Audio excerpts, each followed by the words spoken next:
Okay, so two completely different things today. So I'm going to finish up on the last part of the surface-based analysis for about half of the lecture, which is how to align branes using the surface. And then I'll completely change over and start talking about EEG and MEG. And so we'll start off with what is the source of the signal that you're actually measuring in both EEG and MEG.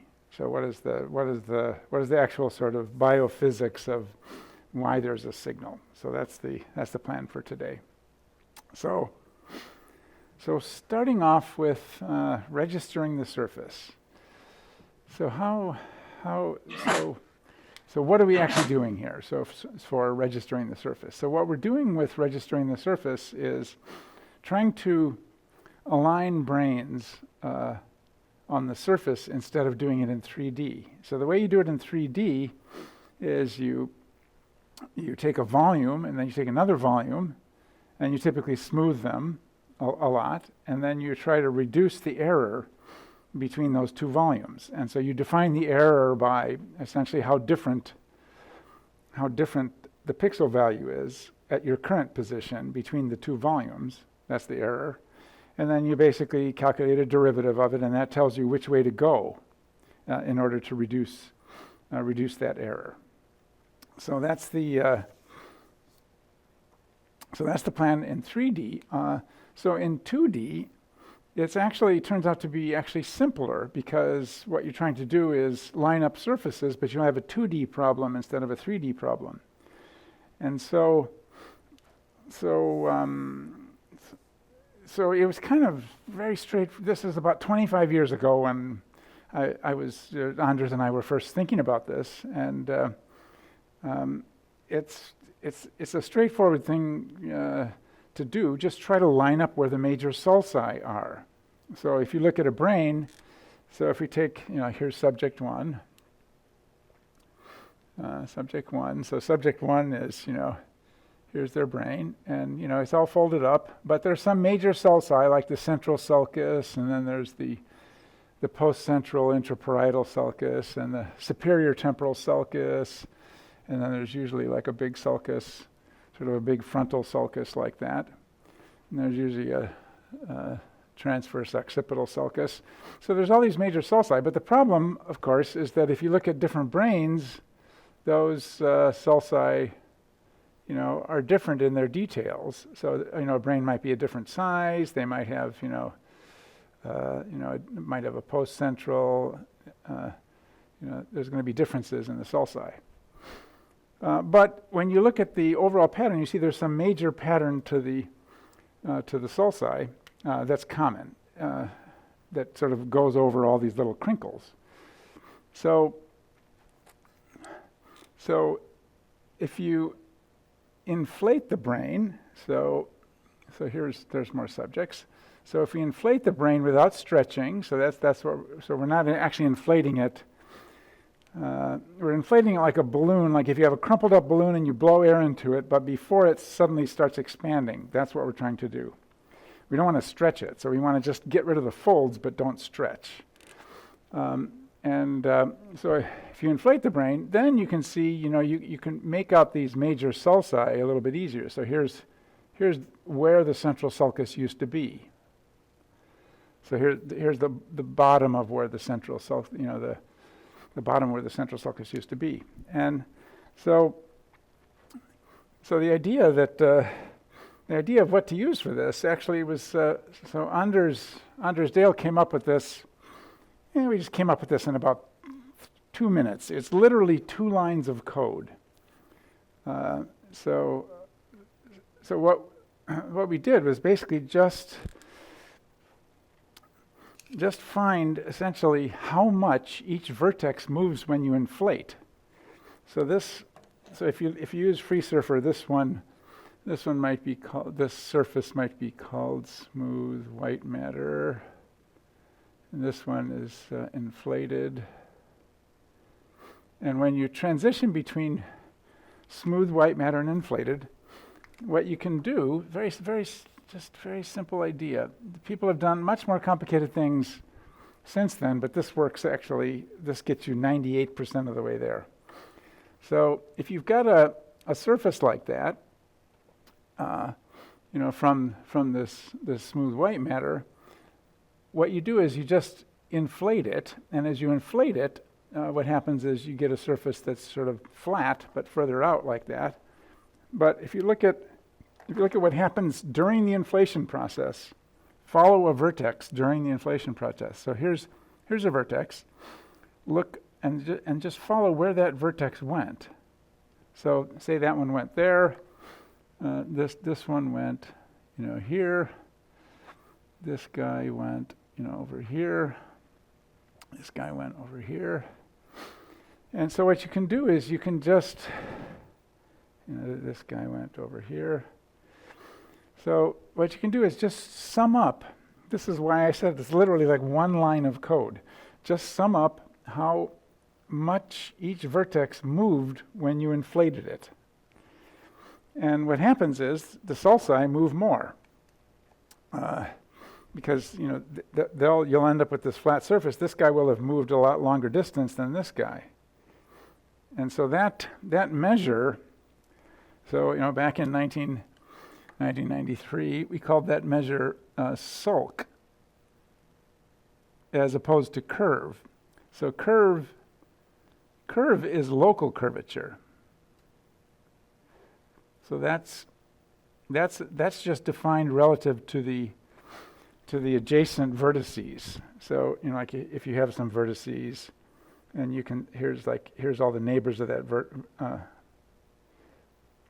here's a mesh. But if you just look at just the neighbors, you can sort of calculate, is that little patch just me and my neighbors sort of sticking out or going in? Am I in relative to my neighbors or out relative to my neighbors? And that's what curve is. But this sulk measure is basically a measure. It's a measure of what we would call sulcusness. It's a floating point number, so it just says like how much like a sulcus are you? And there's other ways of defining a sulcus, but it turns out a sulcus is not that straightforward to define. So say here's an actual sort of folded piece of the gray matter. Where is the sulcus? It's a little hard to define. Is the sulcus is that the sulcus, or is that the sulcus, or here? Where is the sulcus start? It doesn't have like a well-defined. It's just a smoothly bending surface. So there's other ways of trying to define where the sulcus is. One way of doing it is you could stretch a surface on here that's very stiff, that doesn't go down into the sulcus very much like that. And then you could measure how far away, a vertex is from that. But that's hard. This is easy. One line of code. just sum up how much each vertex moved when you inflated it without stretching. And so that's actually the measure that I saw would be a very useful one to drive the alignment of brains, and it turns out this works very well. So the way you do this, you have to. So at first, I thought about trying to do it, in a coordinate system that looked more like an inflated brain, but that's kind of hard. So then I settled on an ellipsoid, because if you look at the inflated brain, it looks like an ellipsoid. It's long. It's longest this way, and it's next longest this way, and and sort of left-right direction is the thinnest. But it's basically shaped like a little ellipsoid. So I started off doing it. The first time I did it with an ellipsoid, but that's kind of a pain in the butt working with ellipsoids. And so eventually Bruce Fischl rewrote everything on a sphere, and it's easier to do everything on a sphere. So, but then we have to turn, back in the day, I turned the brains into ellipsoid, but now let's just sort of turn them into a sphere. So in FreeSurfer, you turn each brain into a sphere. So here's sphere, 10 centimeter. Everybody gets turned into a 10 centimeter radius sphere. But those are different spheres. Those are different spheres. And so now what we need to do is to register those spheres. So if you look at that sphere, there might be, say here's the central sulcus, and here's this superior temporal sulcus. So that's where they used to be, because remember each vertex, so what's in here? Well, there's just a very fine mesh of vertices all hooked up together, and at each vertex you have a value for sulcusness. How much like a sulcus are you? And if you got a big number, you're more like a sulcus. So you got that number at each point, and then here's somebody else's brain. Maybe they have a slightly different shaped central sulcus, and maybe their STS has a little dent in the middle of it, whatever. So you've got those brains. Now we have to somehow try to use that information to line up the brains. And so how do we do that? So for that, what we do is we add another term to our error function. And what is this error function term? It's just basically the sulcusness error. So how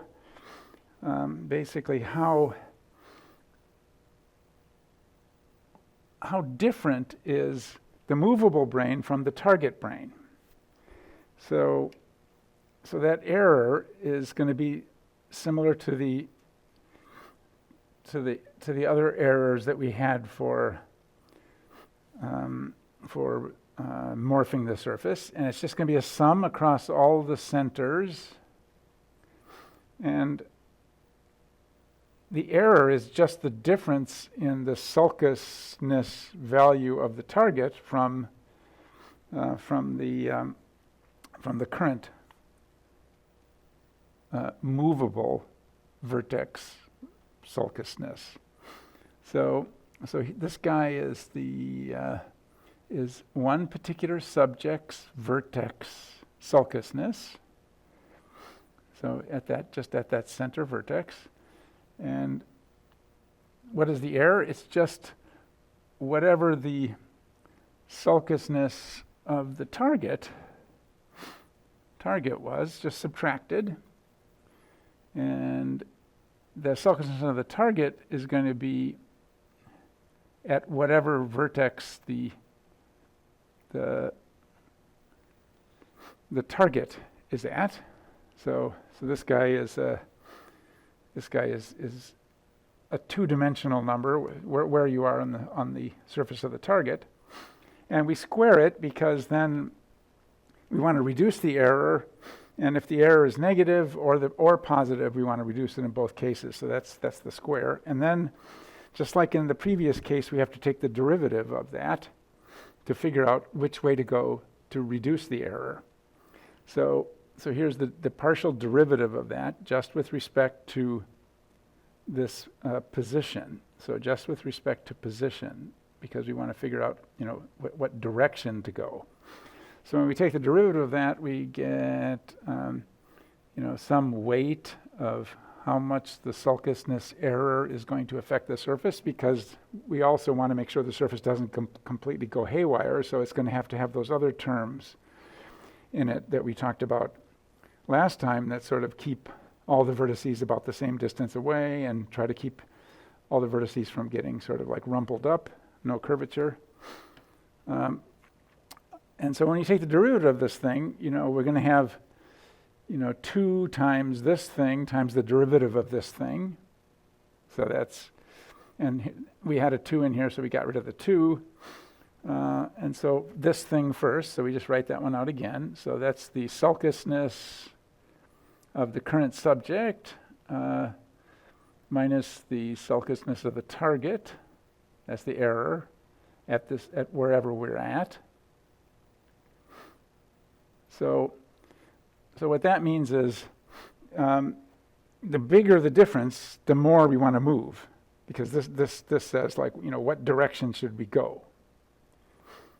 what direction should we go to reduce the error, because there's a negative, we put a negative. Remember, we're doing gradient descent. So when we take the derivative, we figure which is the steepest uphill direction, and then we take the negative of that, that's the steepest downhill direction, and that tells us which way to go. This weights, we haven't said which way to go yet, but this weights which way to go by the error, and so the bigger the error, the more we need to go. And if the error is very small, don't go at all. So, and then it's then finally which way to go. And so which way to go is basically the gradient, just like it was in the case of the image. So it's the gradient of the target surface at a particular point. So what does that mean? So what that means is which way should we go on the target to get our sulcousness more similar to the current vertex? So which way should we stretch the movable vertex in our subject to line it up with the target? So we could just write this out. So this is find negative of steepest uphill direction in sulcousness.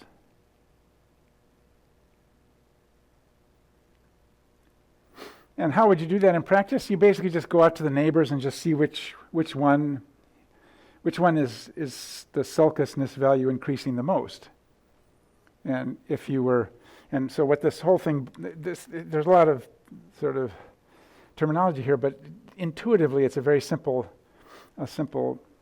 idea. So where should I draw? Let's draw a mesh to give you some idea of how it actually works in practice. So here's one mesh. So say this is the target mesh, and so we made the target mesh by averaging a bunch of doing this procedure and averaging a bunch of brains together, so that we have like an average sulcousness picture.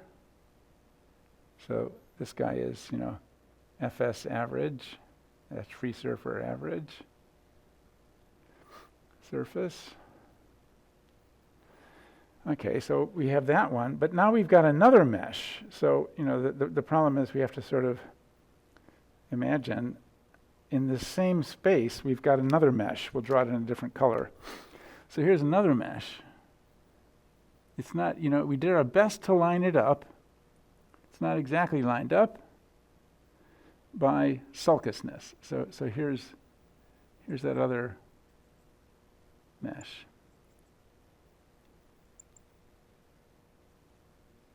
Got to make some triangles in there. Okay. So how does this work in practice? Triangles, everybody's triangles.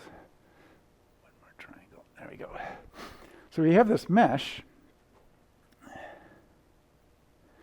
And what we do is we say, how does that apply here? Well, this guy, the subject center vertex. So say this guy is right here. So what that says, the sulc value at that guy is going to be something. Say it was quite a bit like a sulcus. Okay, so then what we have to do is figure out which way to go. So which way should this guy go in order to make this guy's sulcus more like the target? And so say this is the end point, and maybe this guy has a sulcousness a little bigger, this one's a little bigger, this one's a little less, and so it just picked that point as the point that makes this guy's vertex the closest to the average of the neighbors, basically.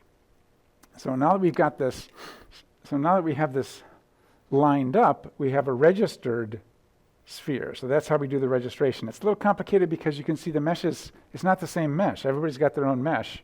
And so what you have to do is sort of go to the closest place after looking at all the neighbors to match up this guy's sulcousness with the target sulcusness. So this guy here is, subject 1.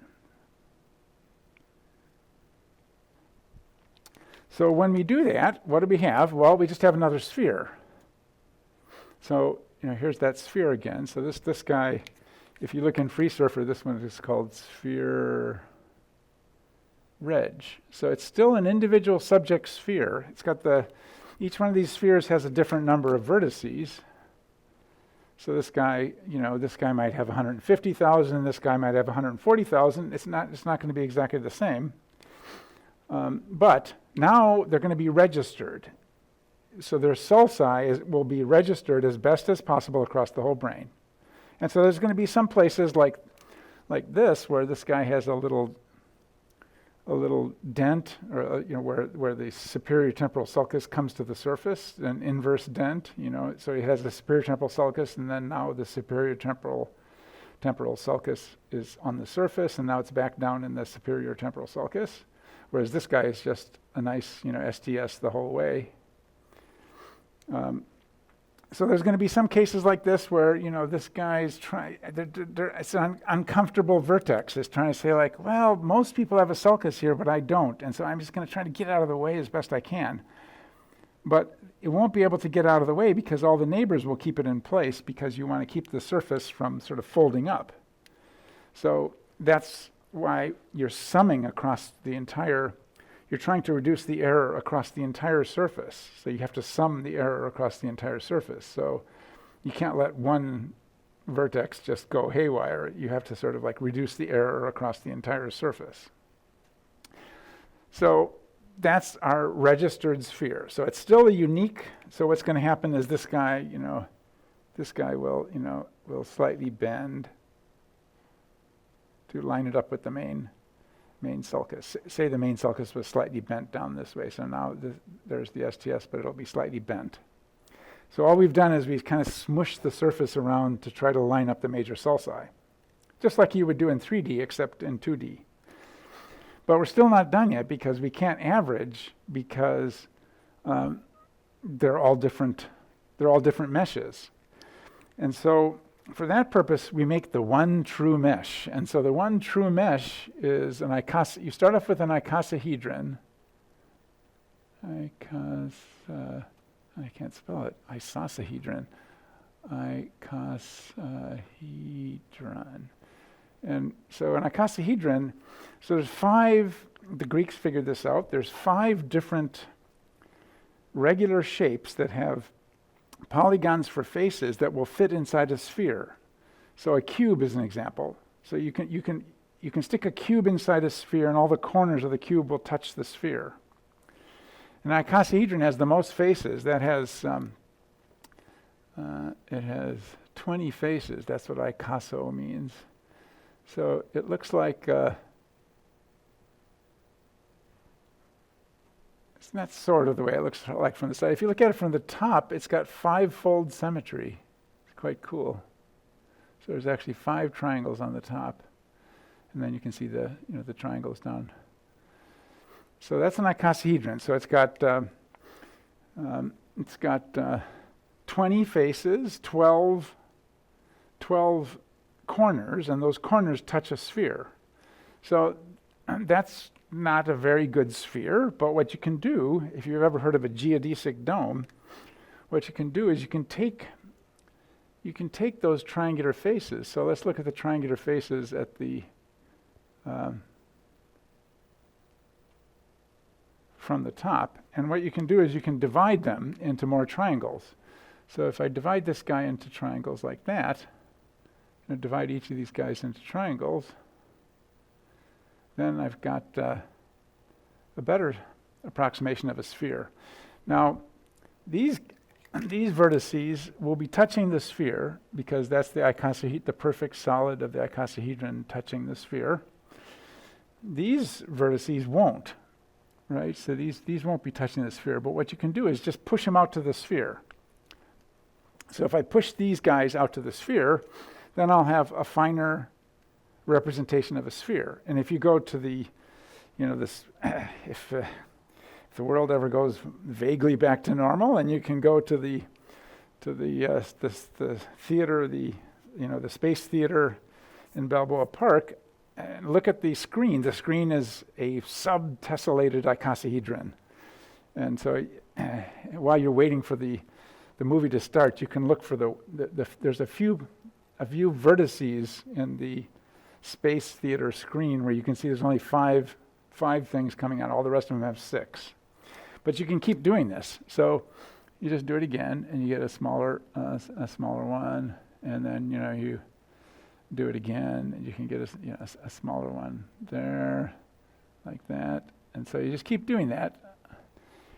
You do that 7 times. So the FS average surface is a 7th order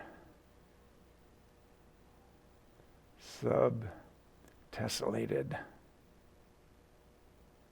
icosahedron. It's a geodesic dome, basically. So that's the one true surface. So when you get down to if you do that 7 times, you get down to little vertices that are a little less than a millimeter apart. And so now, and that's actually the target. That was the target. So now we can sort of essentially sample all those guys onto this, one true surface. And so if we get one vertex out of that surface, so what is one vertex out of that surface?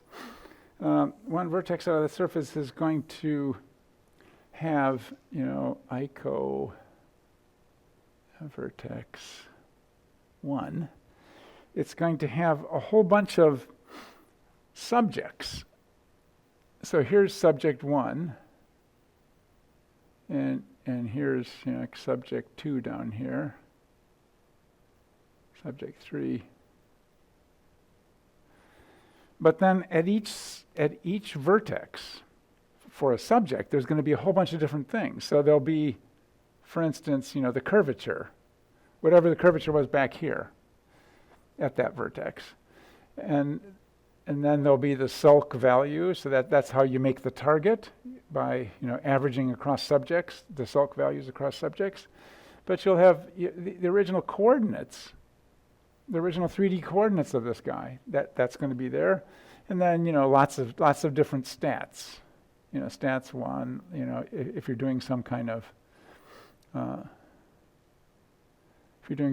statistics across subjects, and so you'll have the same thing here for this subject. And so what you can do is you can say here's the chords.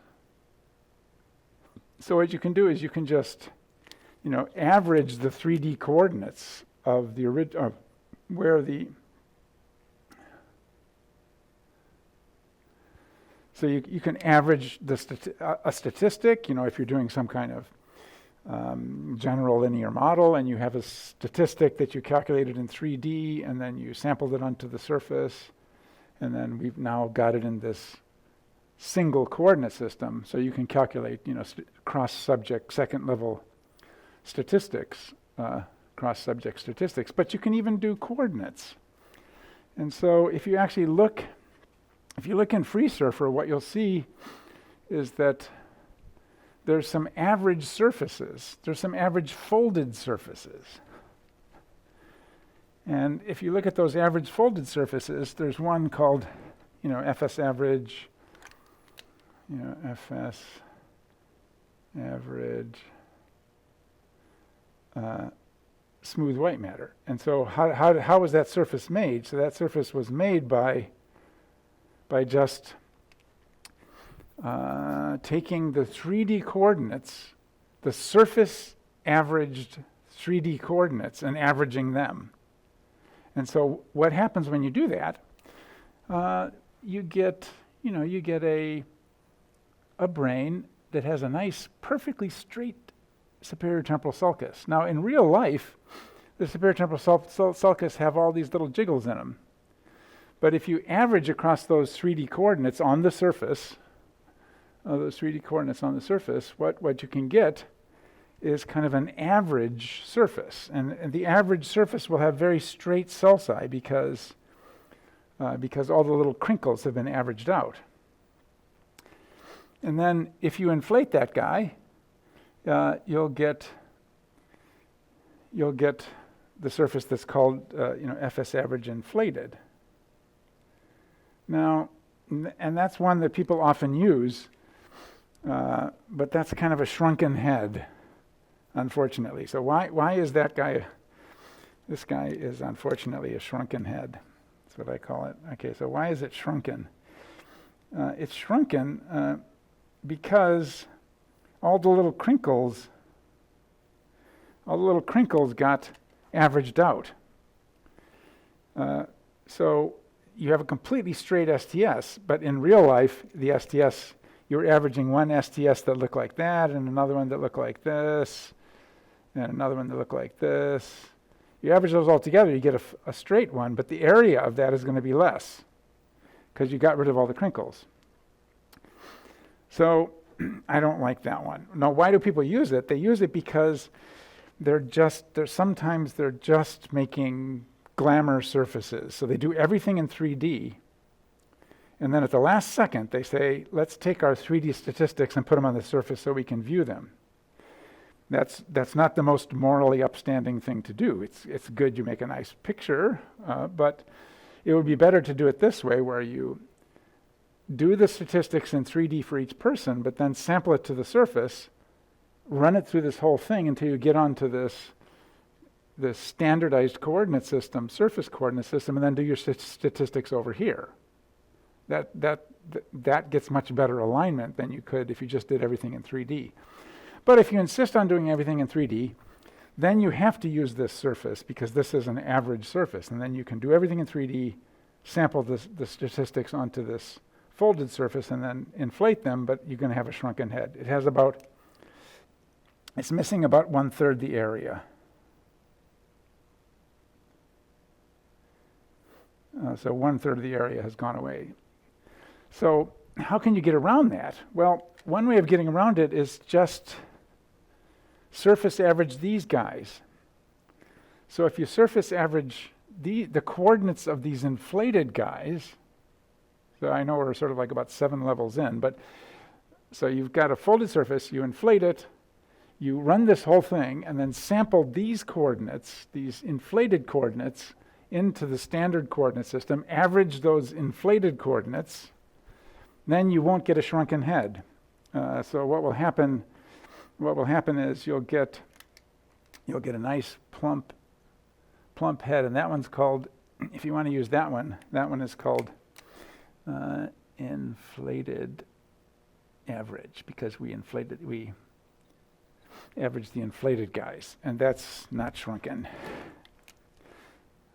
Not shrunken. Because basically we inflated the surface, got rid of all the little crinkles, and then now we have nice inflated surface. We average those, we get an inflated surface that has the full area. So you can see once you start dealing with surfaces, it's kind of a little bit of a you've gone down a rabbit hole into a different kind of world, but it's a better world where the cortical areas are lined up better. So that's the bottom line. So if you do this kind of alignment, if you do something like, say, map visual areas, and then try to take those mapped visual areas and average them in 3D versus average them on the surface, you'll see that the alignment between visual areas is much better when you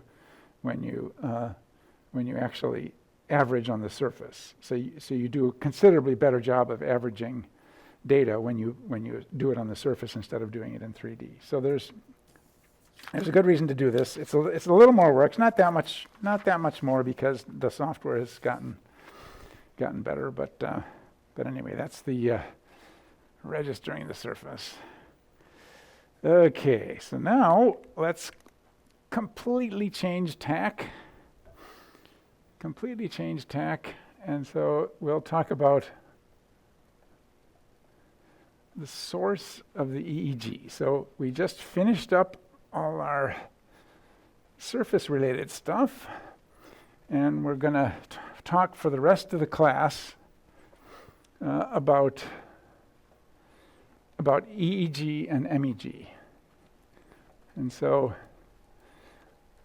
for the most earlier part of the class, we were talking about using functional MRI in order to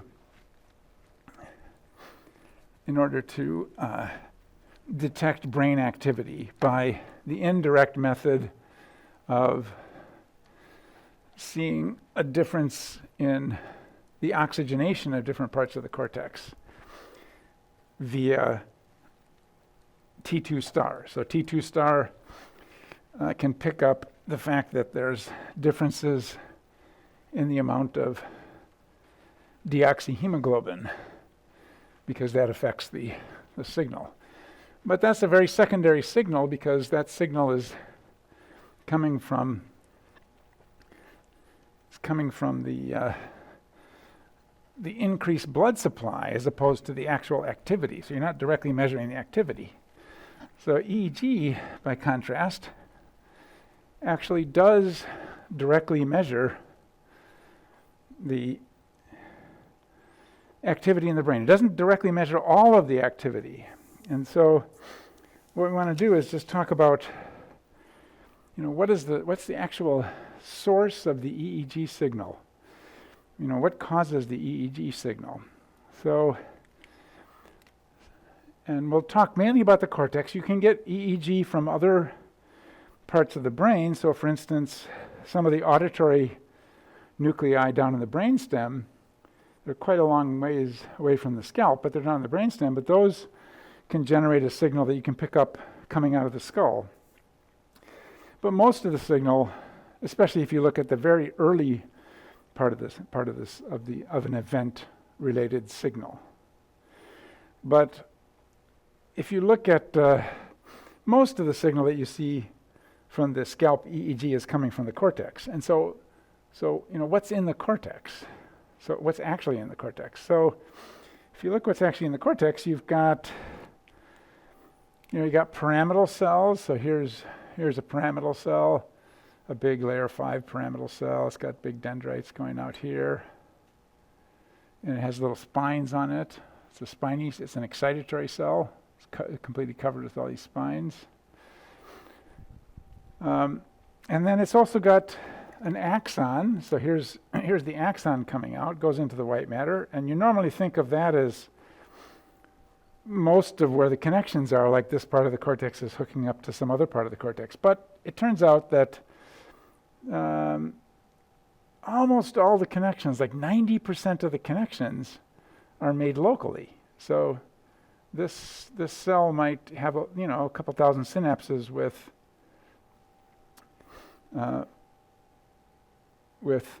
neurons that are in the area. So it's talking to local neurons too. And then we have there's spiny stellate cells. There's some of these cells that are like pyramidal neurons, but they don't have a big apical dendrite. So you find those in layer 4. I won't draw those. And then you have a bunch of inhibitory cells. So let's just draw. There's pyramidal cells all over the place. So let me draw one up here too. So you can have pyramidal cells in different layers. And that guy will, also have a bunch of connections to the neighbors, and then it will go out into the white matter. So you have, so those guys are pyramidal cells, These are pyramid-like cells, pyramidal cells. And then you've got big cells, big inhibitory cells called basket cells. Those are just about as big as pyramidal cells, but they don't, so they're big inhibitory cells.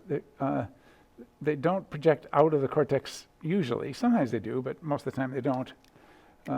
They just make inhibitory synapses nearby, like this. So these are all the synapses of that cell. So that's an inhibitory cell. And, neurobiologists are, they're looking through the microscope late at night, and so they come up with all these complicated name. So there's another type of cell called a chandelier cell.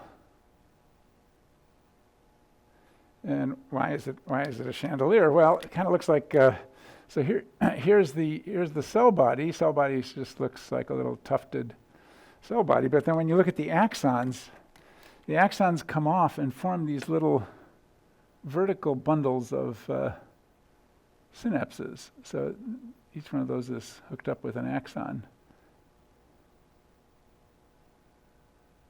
And so what are those? So it turns out if you look at the pyramidal cell, if we zoom in on a pyramidal cell, here's the cell body and there's the axon initial segment.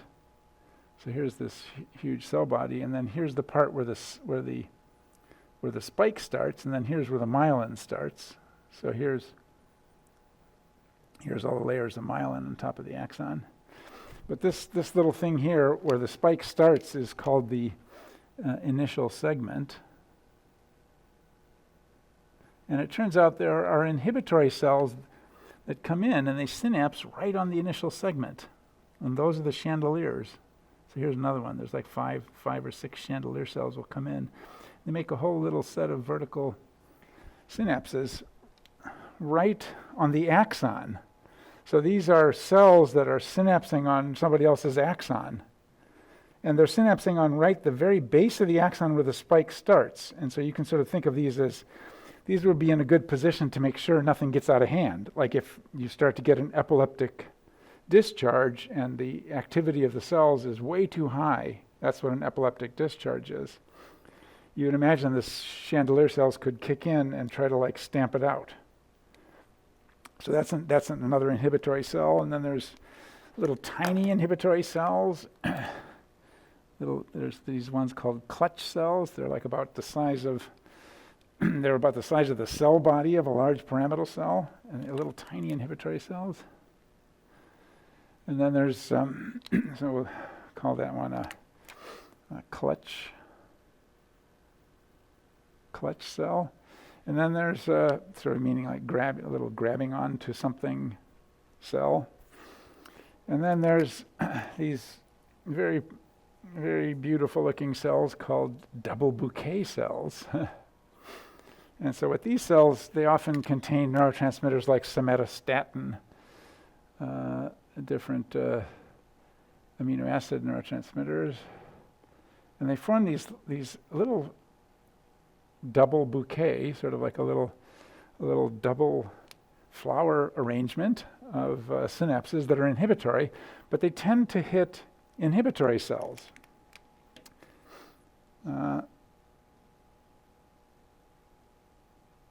Double bouquet, that's this guy. So they hit inhibitory cells. So what happens is you actually get disinhibition. So since these guys synapse on inhibitory cells, they will slow down the inhibition in a columnar fashion and cause like columnar activation, because they're just creating a very narrow little band of inhibition of inhibition. So they actually will sort of excite a little vertical strand of cells, like for instance a pyramidal cell. So what's the bottom line of this? This is impossibly complicated. How could you possibly get a signal out of this that makes any sense? And so where does the EEG actually come from? If you got such this unholy mess of billions of connections going back and forth, all different shapes. And it turns out that the signal that you get is mainly coming out of the pyramidal cells. It's mainly coming out of the pyramidal cells. So let's just draw our caricatured pyramidal cell here.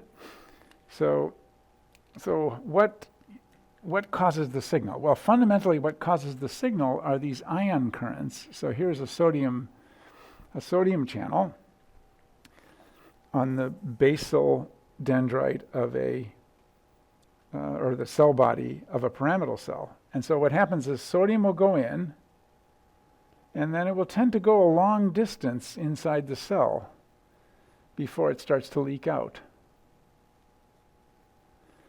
So before we go any further, why is that? Now, of course, there's sometimes there's channels up here too, and if you open up those, that would cause current to go the other way. So if you open up a basal, if you open up something on the cell body, the current's going to go run up the dendrite. If you open it on the apical dendrite, the end of the dendrite, it'll sort of go the other way. But let's just say we have one down here for now. So what causes that? So what causes that, if you take my other course, I'll just quickly summarize the main point here. And so the cell membrane looks like a capacitor that can hold a charge, but it's also a very high resistance. And then it's hooked up to this is the sort of extracellular fluid. So here's another little chunk of the membrane. There's a little capacitor, and then here's a high resistance of the membrane, and here's another one. There's the high resistance. And then this is hooked up to the outside, and that's hooked up to the outside. Okay, so that's the little electrical circuit of a dendrite. So if you look at that electrical circuit, what is the most important thing about it? And the most important thing about it is that this resistance is high and this resistance is low. That's the most important point here. We could forget about the capacitors for the time being. So you've got high resistance going through the membrane and low resistance inside. And so what will happen is, if some sodium is released out of a synapse here and goes in through this, if some neurotransmitter is released at the synapse that opens this sodium channel, the sodium will flow in because there's more of it outside, and it will just sort of disappear from the circuit. As far as the electrical world is concerned, that charge has just disappeared. It disappears for a while, but then it's going to tend to flow down the length of the dendrite before it finally escapes through this high resistance of the membrane. So this is the membrane resistance is very high. So high membrane, and this is low longitudinal. So that fact of the electrical properties of the pyramidal cells are what causes the EEG. That's actually what causes the EEG. So there's several things that you have to have. There's actually three things. So three things. You need all of these three things. So the first one is you need an anisotropic cable.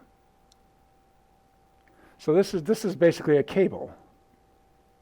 This is a neuronal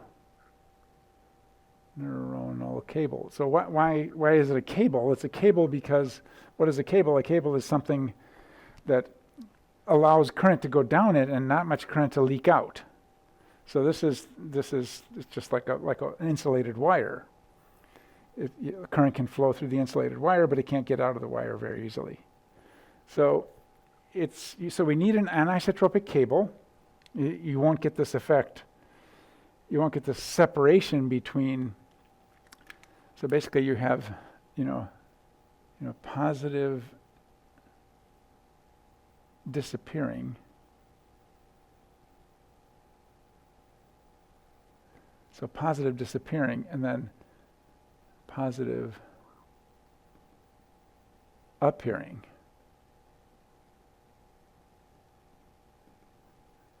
So this difference between, so this is what you would call a sink, because the current is going away, and this is a source.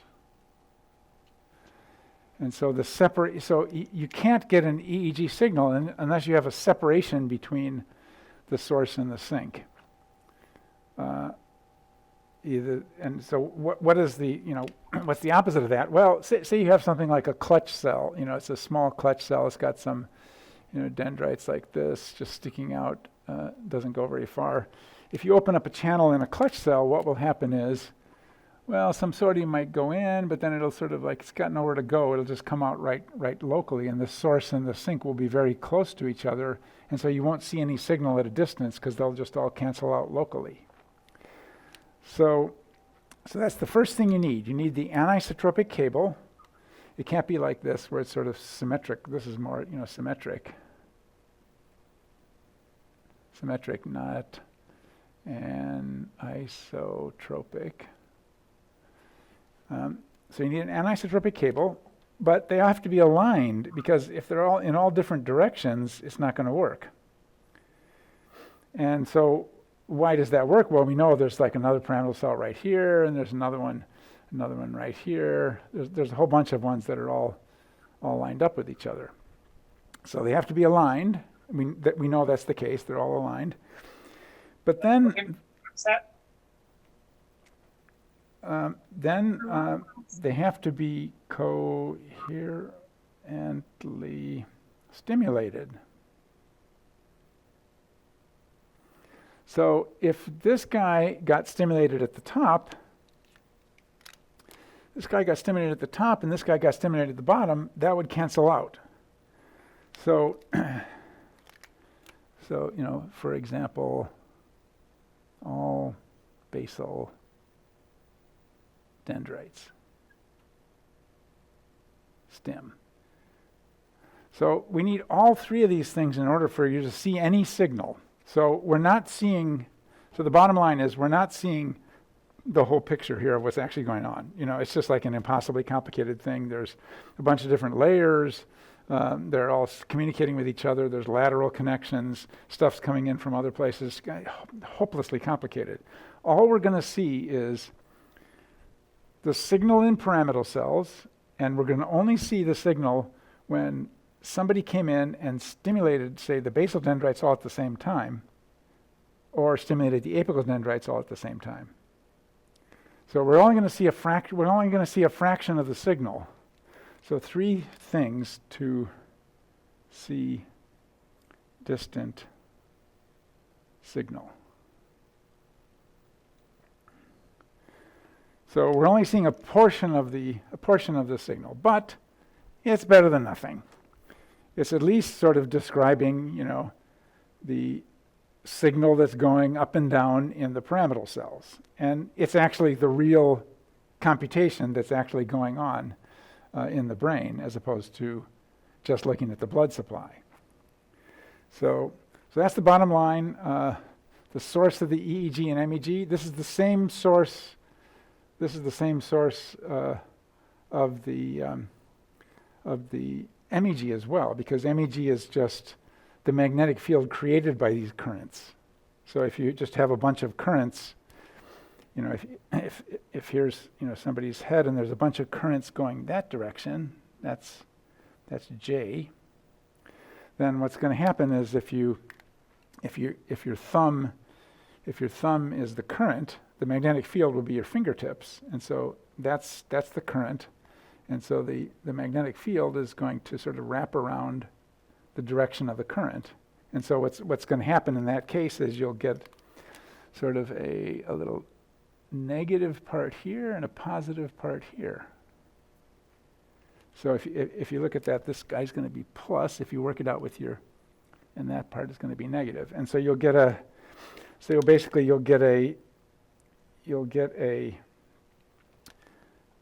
pattern of magnetic fields that's caused by these currents that are flowing up and down.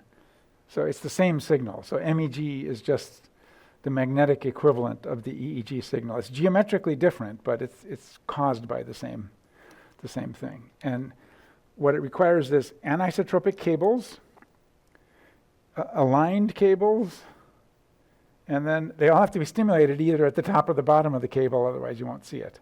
So that's fundamentally what causes the EEG. And so what we're going to do over the next couple days is just talk in more detail about how we can record that signal from the scalp, and simple models of how we try to sort of figure out where the signal is coming from. So I went kind of a bit over, but I'll stop now for some questions. So we can stop now, Stan, for some questions.